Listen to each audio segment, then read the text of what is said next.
I would like your thoughts and opinions if you are so inclined. This is that right-handed Tikka I picked up. Got it at a good price in my opinion. $7.39 and some change, or somewhere in that neighborhood, shipped out the door with the Leopold scope on it, of course the rings, and it had an extra recoil pad on it. When I saw it, I got it for two main reasons. Thought number one was it's right-handed. I don't really keep a whole lot of the right-handed ones, but I do keep some around. It's a Tikka, it's a Hunter, and it's my favorite cartridge. It's a 270. And that is the first rifle and cartridge that my son used to get his first deer, Tikka 270. The thought was convert it. Convert it to 7 Backcountry. That was my first thought.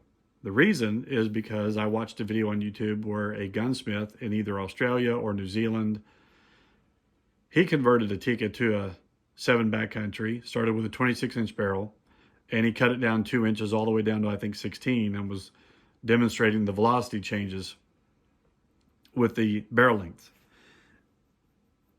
And to date, since the 7BC was introduced, I have been under the impression from barrel makers and other good sources that you need a very robust action.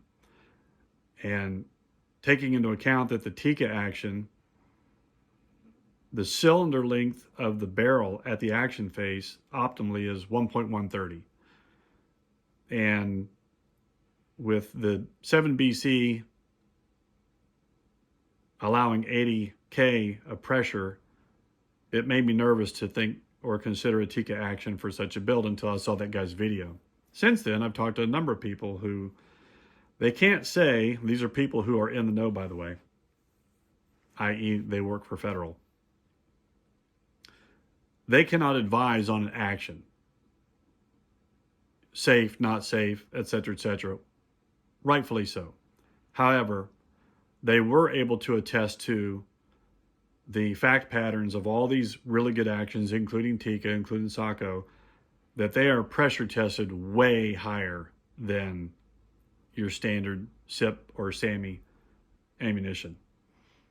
And after that conversation, after watching the guy's video where he had a 7BC Tikka, I said when I bought this rifle, I'm going to convert it.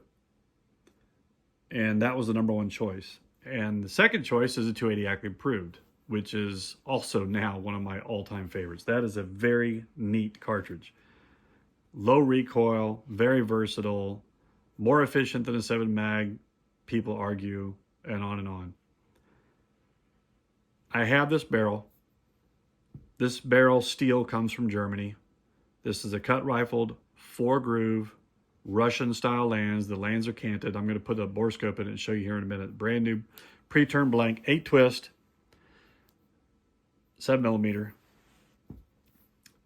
And so, and it is an absolute Sporter factory contour, identical. It's 1.130 at the cylinder and same muzzle diameter as that barrel sitting right there. So I'm thinking, since I have so much 7 Backcountry ammo, I'm more curious as to how it would do as a 7BC than I am as a 270 as it sits right there. And secondly, since I now have some experience with several 280 Ackley Improves I've had done, I love it. However, as you can see, the bolt is on the wrong side. And that means that ultimately this rifle is probably going to go up for adoption. What I do with the blued rifles like this is I get them stripped and Cerakoted black. So here's what I'm considering. Feel free to give me your thoughts and opinions. 7BC is number one choice. 280 Ackley Improve, right there under it. I could do a 7mm 08. I could do a 7mm 08 Ackley Improved. It doesn't have to be a 7mm anything. I've got 6.5mm barrels here. I've got 30 cal, more 277 barrels. But if I get this thing converted, I may not even shoot it. I may just put it up for adoption and just let it go and wait and get my hands on another left-handed for me. I may keep it. I don't know. I'm really chewing on it, honestly. So with those two in mind, let me know your thoughts. What would you do? As far as I'm concerned at this point still, the 7BC is, it's walking through mud. It's going to get where it's going, wherever that may be, but I don't think the launch was what Federal had hoped it was going to be. That's just my opinion. There are people who are ecstatic over 7BC. There's people who already got them. They love them. They're doing well. They put videos up. And that's great. I like new stuff. I like new stuff. And I definitely have that curiosity about me to want to try it. If I like it, I like it. And if it works, it works. Oh, by the way, I would never put this thing up for adoption if it was a failure. I'm not going to do that to somebody. If it was a 7BC and there was functional issues, it's going to get rebarreled. I'm not going to part with it knowing that it would upset somebody else. That's not the way I roll. Anything I have built and sell is top tier and well taken care of. But here's what I'm thinking. I could get it fluted, light flutes like the Tikka super lights, where they're just straight, and I think the flute stops at about 3 inches from there. And they don't flute very much. The difference between a Tikka light and a super light is basically, it's really a joke. Those little flutes are the only difference on a standard stainless light versus a super light. And I have heard people render opinions about Tikkas and in magnums that are super lights is not a good idea.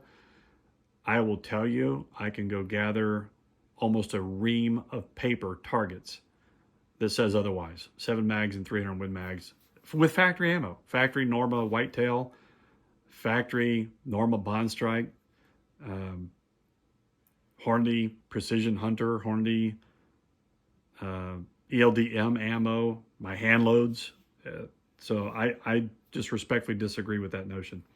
Anyway, probably here are options. I could go all out. I could get it pillar bedded. I could get it skim bedded, flute the barrel, all the metal, get Cerakoted black. I am not going to invest the money on a metal, bottom metal and a metal magazine. If that's your thing and you have to go to that extent, you go for it. I am perfectly fine with factory Tikka polymer stuff. It's durable, it's plastic, it's cheap. If I lose something, guess what? 20 bucks later, I've replaced it. I'm not going down that road if I don't have to on certain things. That is also one of the characteristics of a Tikka light that helps them stay lightweight is the plastic. Look at your car, for crying out loud. There's plastic all in it. Anyway, that's kind of where I'm at. I'm going to push pause and I'm going to go put the scope inside this barrel so you can see it. I love this barrel maker. 4 groove, canted land, 8 twist. Stand by. All right, hopefully you can see this pretty well. I don't know if my phone is focusing well or not. That's the bore. And as you can see, those are not conventional rifling lands. They are the R style or canted.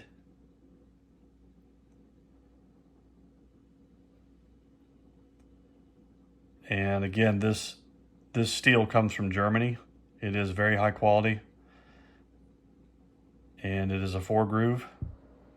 And I will tell you, I've got a 7 PRC with one of these barrels. I've got 280 Ackley improved on a Tikka with one of these barrels, and they shoot. They shoot very well. Of course, it's lapped. But I wanted to show you that pre-turned blank on the inside. So, if you care to take the time and make a comment, sub Backcountry, 280 Ackley Improve, something else, let me know.